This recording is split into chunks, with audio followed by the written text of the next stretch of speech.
시청자 여러분 안녕하십니까? BOA 뉴스투데이 시작합니다. 유엔 안보리 대북 제재를 위반하고 북한에 불법 석유를 판매한 혐의를 받고 있는 싱가포르 국적자 곽기성이 기소됐습니다. 곽기성은 앞서 미국과 한국 정부에 의해 대북 제재 대상으로도 지정됐던 인물입니다. 첫 소식 안준호 기자가 보도합니다. 싱가포르 경찰은 21일 북한의 석유를 밀매하고 자금 세탁을 한 혐의로 싱가포르 국적자 곽기성과 공범 로 잉요를 기소했다고 밝혔습니다. 또 이들이 소유한 암파사르 트레이딩, 스완시 스포트 서비스, ISA 에너지 등 싱가포르 기업 3곳도 함께 기소했습니다. 조사 결과에 따르면 곽기성은 해외에 거주하는 다른 공범 5명과 함께 지난 2019년 9월부터 석 달간 유조선 MT 커리지어소를 이용해 6차례에 걸쳐 선박간 환적 방식으로 북한에 석유 12,260톤을 제공했습니다. 또 이 과정에서 자신 소유 선박회사의 은행 계좌를 이용해 불법 석유 판매 대금을 수령하고 회사 문서를 위조하거나 거짓 진술, 증거가 담긴 휴대전화 폐기를 시도함으로써 공무와 사법 집행을 방해한 혐의도 받고 있습니다. 곽기성은 앞서 대북제재 위반 및 자금 세탁 혐의로 미국과 한국 정부에 의해 독자 제재 대상으로 지정됐으며 미국 국무부는 500만 달러의 현상금을 걸고 그를 지명 수배했었습니다. 싱가포르 경찰은 곽기성 등이 유죄 판결을 받을 경우 최대 10년형의 징역형과 100만 달러의 벌금형에 처해질 수 있다면서 싱가포르는 유엔 안보리 결의에 따라 법과 규정을 위반하는 개인과 단체에 대해 주저하지 않고 조치를 취해 나갈 것이라고 강조했습니다. BOA 뉴스 안준호입니다. 과거 북한과 활발히 교류했던 동유럽 발트 3국 국가들이 북한의 탄도미사일 발사를 규탄하고 북한과 러시아의 군사 협력을 비판했습니다.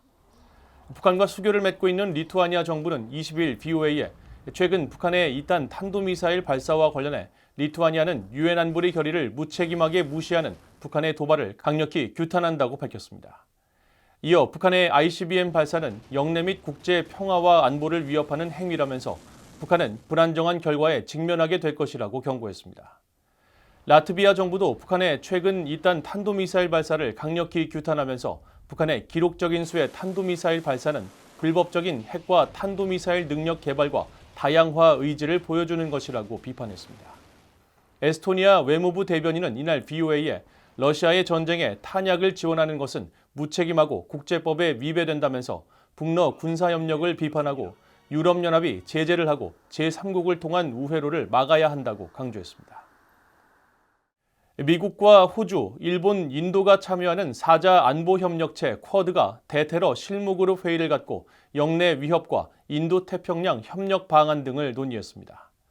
국무부는 지난 19일부터 사흘간 하와이 호놀룰루에서 열린 이번 회의에서 쿼드 4개국들은 인도태평양 지역에서 테러 사건에 대응해 쿼드의 압도적인 대응 협력을 강화하는 데 초점을 맞춘 논의를 하고 모의 훈련을 실시했다고 22일 보도자료를 통해 밝혔습니다. 이어 회의에서는 끊임없이 진화하는 영내 테러 위협에 대한 정보 교환과 영내 조율 메커니즘 추가 개발, 신흥 기술을 사용하는 테러리스트에 대한 대응 방안이 논의됐다고 밝혔습니다. 또 참가국들이 쿼드가 제공할 수 있는 역량과 지원이 무엇인지 영내 국가들의 기존 테러 방지 역량을 지원하기 위해 쿼드가 어떻게 조율해 나갈지에 대해서도 논의가 이루어졌다고 밝혔습니다. 자유를 향한 필사적인 탈북 이야기를 그린 다큐멘터리 영화 비욘드 유토피아가 아카데미 시상식에 다큐멘터리 장편 영화 부문 예비 후보에 올랐습니다. 영화 관계자들은 국제사회가 이 영화를 통해 북한의 인권 상황을 더 많이 이해하고 북한과 중국 정부를 압박해 북한 인권이 개선되기를 기대한다고 말했습니다. 조은정 기자가 보도합니다. 비욘드 유토피아는 낙원이라고 믿었던 북한에서 탈출하려는 두 가족의 목숨을 건 여정과 이들을 돕는 김성원 목사의 이야기입니다. 오스카상을 주관하는 미국 영화예술과학 아카데미는 21일 제96회 아카데미상 다큐멘터리 장편영화 부문 예비 후보 중 하나로 이 영화를 선정했습니다. 전체 출품작 167편 가운데 15편을 추린 것으로 한 달 뒤 정식 후보 선정 과정에서 5편이 남게 됩니다.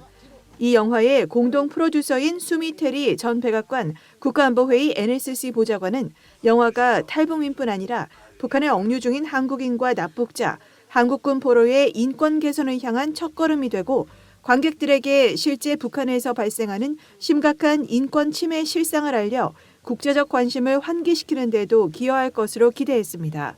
이어 중국이 억류 중이던 탈북민을 강제 북송한 것은 비극이라며 중국 정부가 정책 방향을 바꾸도록 계속 압박해야 한다고 강조했습니다. It's extremely difficult to get out of China and to find freedom. So we really need Chinese government's policy to change. So hopefully this film will contribute to pressuring the Chinese government. 영화에도 등장하는 갈렙 선교회 김성은 목사는 중국 정부가 탈북민을 난민으로 인정해주는 정책이 수립되길 간절히 바라면서 관객들이 영화를 보고 북한의 실상과 탈북민들의 인권 상황에 대해 더 많이 알게 되길 바란다고 말했습니다. 탈북자들이 왜 중국에서 북한에서 탈출하고 중국으로 거쳐오면서 그들의 주머니에 독약을 넣고 면도칼을 넣고 잡히면 죽겠다고 준비해 갖고 오겠습니까? 그것은 북한에 가면은 그만큼 처벌이 중하고 죽을 수밖에 없다는 것을 인식하기 때문입니다. 비욘드 유토피아는 앞서 지난 1월엔 세계 독립영화계의 오스카상으로 불리는 썬댄스 영화제에서 관객상을, 9월에는 우드스톡 영화제에서 최우수 다큐멘터리 영화상과 편집상을 수상했습니다. 제96회 아카데미 시상식의 부문별 최종 후보는 내년 1월 23일 발표됩니다. VOA 뉴스 조은정입니다.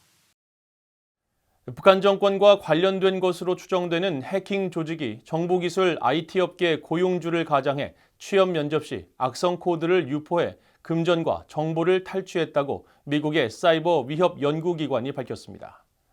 미국의 연구기관인 유닛 42는 최근 보고서를 통해 북한의 지원을 받는 위협 행위자들이 소프트웨어 개발 구직자와 구인 기업들을 노리고 업계 고용주로 위장해 면접 과정에서 악성 코드 설치를 유인했다고 지적했습니다. 이어 이 과정을 통해 암호화폐 관련 업계나 정보기술 업계에 종사하는 지원자들의 정보를 빼내거나 암호화폐를 탈취하는 데 악성 코드를 활용했다고 밝혔습니다. 또 이들은 구직 활동을 하는 업계 종사자로도 위장해 온라인 이력서를 제출하는 과정에서 이력서를 클릭하면 악성 코드가 유포되도록 설계해 마찬가지로 관련 업계의 정보와 금전 탈취를 노린 것으로 분석됐습니다. 유닛 42는 이 같은 해킹 공격은 북한이 기존에 국가적 차원에서 했던 지능형 지속 공격의 양상과 매우 비슷하다면서 관련 문서가 한글을 이용해 만들어졌고 북한만 사용하는 단어가 포함되어 있다는 점에서 북한이 배후에 있음이 분명해 보인다고 밝혔습니다. 이상으로 VOA 뉴스투데이를 모두 마칩니다. 시청해주신 여러분 고맙습니다.